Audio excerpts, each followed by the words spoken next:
I'm here today to talk about styling component-based systems. I work on a project called Spectrum, which is a platform for online communities. If you imagine a mixture between Slack and a forum, I made it because I needed a place for my open source project's communities to go, and there wasn't really a good solution. So that's where Spectrum comes from. I want to start by telling you a little story. In October 2016, I was on the other side of the planet in Australia. And I was there for some friends, and I went out with a friend of mine called Sharky, and he showed me this really shady, hidden whiskey bar, which apparently serves some of the best whiskey in the world. It's called Uncle Ming's, I think. And so you go down into this unmarked stairwell, and then you go through red curtains and into this really dark cellar room, and there's a bar, and they sell you really good Chinese food like dumplings and tempura, and some of the best whiskey you can get on the planet, apparently. I have no idea about whiskey, so I just went with Sharky there. And then Sharky said, another friend of mine is also coming into whiskey. And I said, well, that's nice. And then eventually that friend came, and that friend was Glen Maddern. If you know Glen, he's one of the creators of CSS-modules. And I'd never met Glen before, and of course, him being the creator of CSS-modules, I started talking to him about CSS, obviously, because what else do you talk to him about, right? And the thing was that at the time, the company I was at, we were building this component library with React called Elemental UI. But the problem was that we built it with less, which meant that anybody who used that component library had to also have less configured, right? Because we shipped less files and you had to compile them somehow. So that was not very ideal because we wanted people to just be able to use our button. We didn't want them to have to add Webpack to the setup if they weren't using it. We didn't want them to have to add the less loader to the setup if they didn't want to use less, right? That didn't make any sense. And so we'd been thinking about this problem for a while, but hadn't really arrived at a good solution.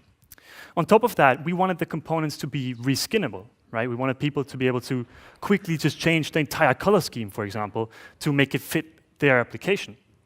That also wasn't possible because even though we used less variables throughout the entire CSS, people who npm installed that component library couldn't change those variables. Right? They were hard-coded in our own files, and they couldn't really change them unless they vendored it in, which nobody ever did because that's annoying.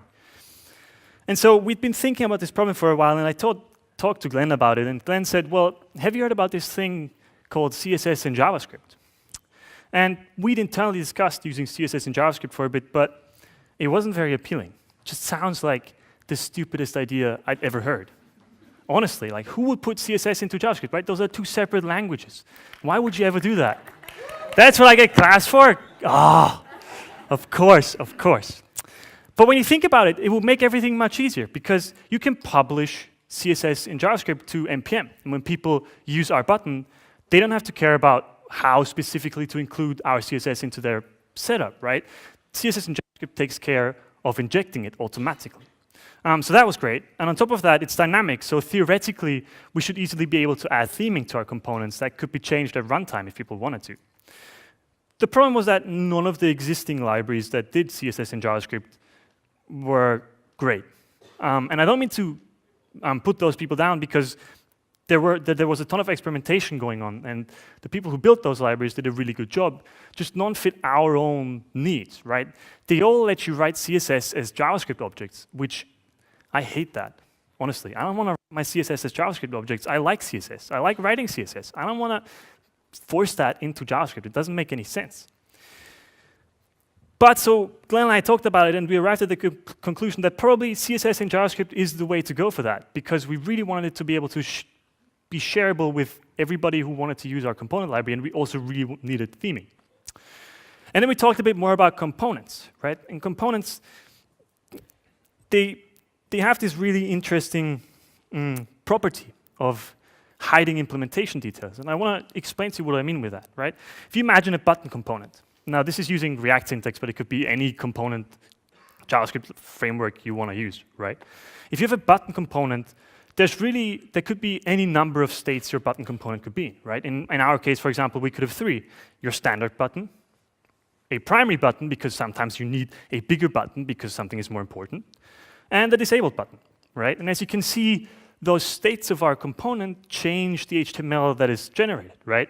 If you want to make it disabled, you have to set the type to disabled, because otherwise people could still click on it. If you always have to change the class name so that it looks bigger or it looks disabled. And this is using BEM syntax, but again, that could be any class name you wanted. But if you think about it, in the component-based systems, all of those attributes, the class names and the types, they're really implementation details, right? The only person they're important for is the creator of the component. If you create a button component, you have to worry about which specific type does that button tag have, you know? Which label does it have? How do people pass it text? Which class name does it have? But once you made that component and people can use it, it really looks more like this, right? You just render a button, a primary button, or a disabled button. As the user of a component, you don't actually care which specific class names it attaches. You don't actually care which type it attaches, right? I just want to have a disabled button, and that should do the right thing by default. I shouldn't have to worry about it as the user of a component. In the React community, that led to an interesting development, because people started using components that were solely for styling, that didn't do anything except basically wrap around a tag with a class name. These are sometimes referred to style components, but there's really no name for that pattern, no standardized name for that pattern. What I mean is, if you think about a grid system, right? Traditionally, you would have a div class name equals row. And then you would have a div class name equals col-5, for example, if you wanted to have 5 columns. And you would use these class names throughout your application. So what people in the React community, and we especially in our project started doing, is wrapping these divs in their own components. So suddenly you had a row component and you had a column component, and you would use those components throughout your app. The benefit of that is that you could change the implementation at any point, right? I could switch from floats to flexbox to CSS grid without the users of the component ever having to know that I even switched, right? They wouldn't care because they're still just rendering rows and columns. They don't care what that class name does, which class name it applies. They don't have to care about any of that. They just render a row and some columns, and that's it. So Glen and I talked about all of these things, and we talked about, you know, CSS modules and CSS and JavaScript, and we realized that maybe, just maybe, it makes sense to always do styling at the component level. And that was really the first big breakthrough we had, right? The first time we both went, wait a second, we could do things differently, right? There could be a different way of doing things.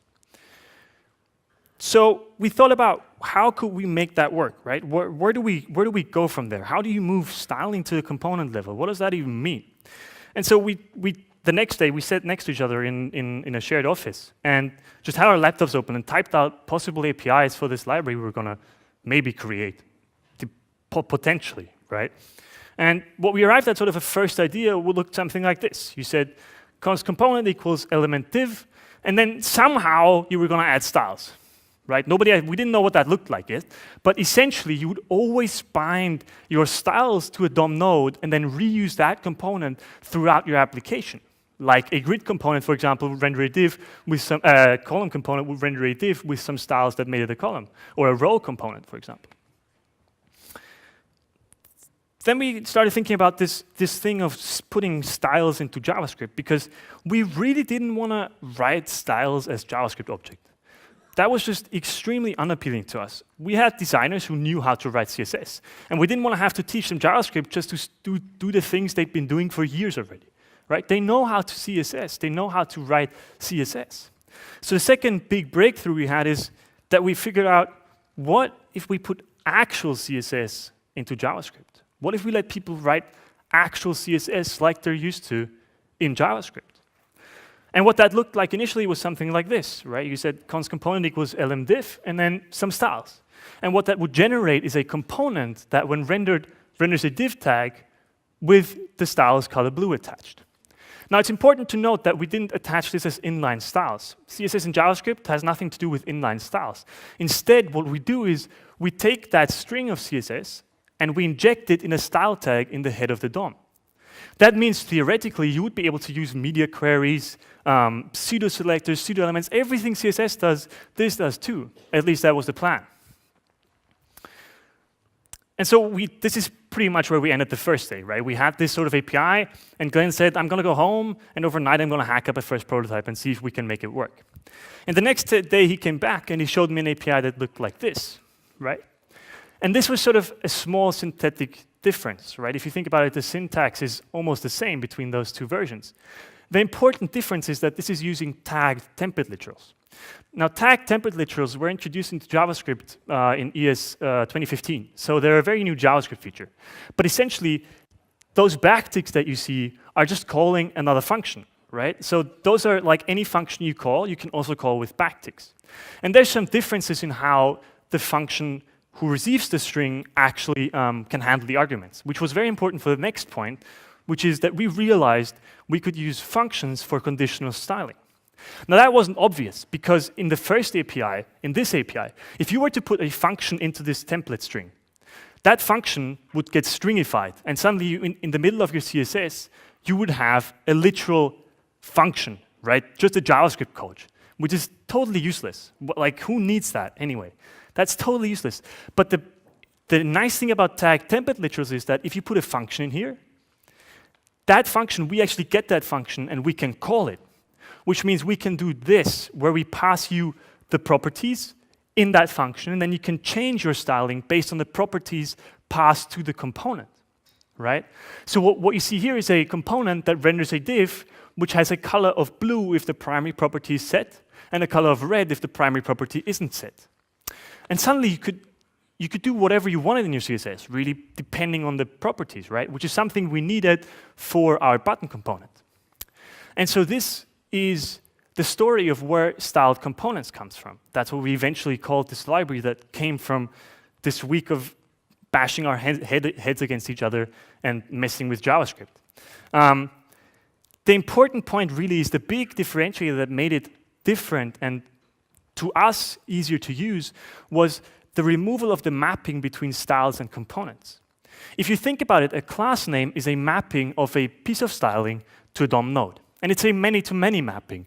Any DOM node can have many class names, and any class name can be applied on many DOM nodes, right? So it's a many-of-many mapping between styles and components. But as a developer, when you're creating a component, the only time you ever use a class name is in that component, and then you reuse that component. If you have a button component, you only ever write that button class name once, and then you use that button component throughout your entire application. So if you have a mapping that used to be many-to-many, and still is to the DOM many-to-many, but for the developer, it's really one-to-one, why do you have that mapping at all, right? There's no need to have a mapping that's one-to-one. You can just bind them together. So this is what styled components looks like today. You import styled from styled components, and then you say const title equals styled.h1, and then a tag template literal. Now this styled.h1 call generates a component that renders an h1 DOM tag. And that h1 DOM tag has a class name that has these styles applied. So in this case, our title component will have a font size of 1.5 em, will be aligned to the center, and will have a color of pale violet red. And then we have a second component here, which is a wrapper component, which renders a section tag that's 100% width and height, has some padding, and has a papaya whip background. These are React components in this case, right? So these React components I can just take and use like any other React component. If you've ever used React, these can be used like any other React component you've ever seen, right? You just write wrapper and title in your JSX. And when you look at this in your browser, you get a section that has a papaya whip background and is width and height 100%, and a title that's centered and has a color of pale violet red. So here we've really removed the mapping for developers between styling and components. And instead of reusing class names throughout your application, you're reusing components throughout your application. As you could see, you can write actual CSS. And I mean actual CSS, right? This string that you pass us is taken, parsed, and then injected into a style tag in the head of the DOM. That means whatever CSS feature you want to use, you can use. It's just CSS. There's nothing special about it, right? You're still just using CSS. So you could have a color changer component, right? That by default has a background of papaya whip, and a heading inside has a color of pale violet red. And then above a certain width, with a media query, you have a background of medium sea green, and the H2 has instead a color of papaya whip. Now, this is not some hack or anything. This is actual CSS, and you can write whatever CSS you want. If we open this color changer component in our browser and we resize the browser, what you'll see is that it changes color. Ooh, CSS media queries, yay. I know we've all seen this before, but the point here is really that it's actual CSS. Whatever CSS you know, you can use. We don't restrict anything. We don't have to restrict anything because it's just CSS, right? There's nothing special about it. It's the CSS you know and love. And then comes the adapting based on props part, right? As I said, we had this button component earlier where you have a normal button and you want to have a primary button in this case, right? You want to have a standard button and then a more important button for the important buttons, whatever that means. And with style components, I can do that, right? I can change my background color and my color based on the property that is passed to the component. So in this case, our button will have a background of pale violet red and the color of white if it's primary, and a color, and then it's inverted if it's not primary, right? So if we render a primary button and a normal button, what that looks like in the browser is that you have a normal button and a primary button. Who would have thought, you know? But it's important because this allows us to create API, component APIs that are very natural to React, at least in this case. Passing a primary prop to a button is pretty standard, right? And as the user of the component, again, I don't have to care what that button does when I say it's primary or when I say it's not primary. I don't have to care at all. In this case, it's using styled components function interpolations to change the styling a bit, but it could just as well do any number of other things, right? And then came our sort of last big feature that we wanted to add, which is theming. And we realized that we could do theming based on React's context feature. So if you've ever used Redux, Redux passes state through the component context. And when you connect the component, that connection takes your theme from the context and injects it into the component. We do the exact same thing, except rather than providing you state, we provide you with a theme. So you can import this theme provider component, and you can define your theme, and that can be anything you want, right? It doesn't matter what that theme says. That's totally up to you. You have full freedom there. In our case, we're just going to say that our primary color is pale violet red. And then you wrap either your entire app or smaller parts of your app in a theme provider that provides the app with that theme. And then in our button, what we can do is we can say, we want our background to be whatever the primary theme color is, right? Makes sense. We're just taking that from the props, saying props.theme.primary. Whatever theme is provided to the button, that will be its background color. So when we look at this in the browser, of course, it's going to have a pale violet red background color because that's our primary color in our theme. But then you can also have multiple themes, right? Let's say you have a sidebar and a main app, and you want them to look different. So in our case, we're going to have a red theme and a blue theme that, for some reason, makes things green. I just realized that I should say green theme. So we have a green theme and a red theme. Ignore that says blue. And then we're going to wrap different parts of our app in different themes, right? So one part of our app will be in the red theme, and one part of our app will be in the blue theme. And then when we render that button, those two buttons, in the browser, you'll see that one is red and one is green. Again, this is not like mind-bendingly awesome, but if you think about the implication, my button declaration didn't have to change at all. I didn't have to tell my button manually that, hey, you're in a green area. You're in a red area, change your color. No, it just happens automatically depending on where that button is rendered, right? This works because it uses React's context feature. This works as many levels of components deep as you want, right? You could have a div and another component and another div and another component, and you can have as many layers of components as you want, and that button will still be red if there's somewhere up the tree a red theme provider. And this really meant that people could reskin our components at moment's notice, right? Whenever they needed it. If they wanted to have a dark theme for their entire app, they just swap their theme out, and that's it. And it'll automatically re-render with a new theme. Now, usually, at this point, people say, well, that's cool, Max, but why do you hate CSS? And I think people must understand the purpose of styled components or all this exploration around CSS and JS in general, right? Because CSS is a great language. I love CSS. It's an extremely hard problem. There's this great quote by a man named Keith, who said, when you code CSS, you're writing abstract rules to take unknown content and organize it in an unknown medium. That shit is hard. CSS solves an extremely hard problem in an extremely elegant way.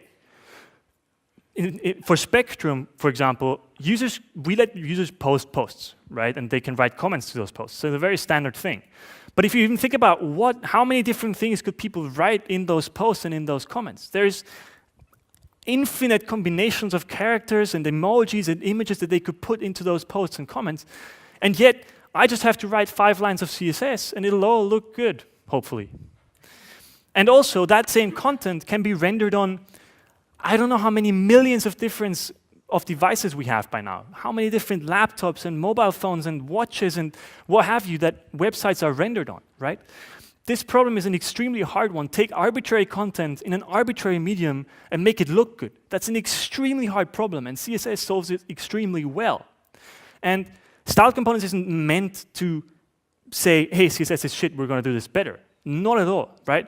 All we're doing is taking CSS and making it work even better for our use case, right? Which for us was a component system. We needed CSS to work well in a component system, and we wanted to take the overhead out for human developers, right? We didn't want our developers to have to worry about which specific class name is used where and to avoid naming collisions and all of that. We just wanted our developers to be able to write their components, have it themable, and have it easily be shareable on NPM. And that's really where style components comes from. It's not trying to replace CSS, it's trying to enhance it and make it work for our use case. Thank you very much, that's it, that's all I've got today. But I've also got a ton of stickers, which I put on the slides so I don't forget to say that. So if you want stickers, just come find me afterwards and I'll give you some. Thank you.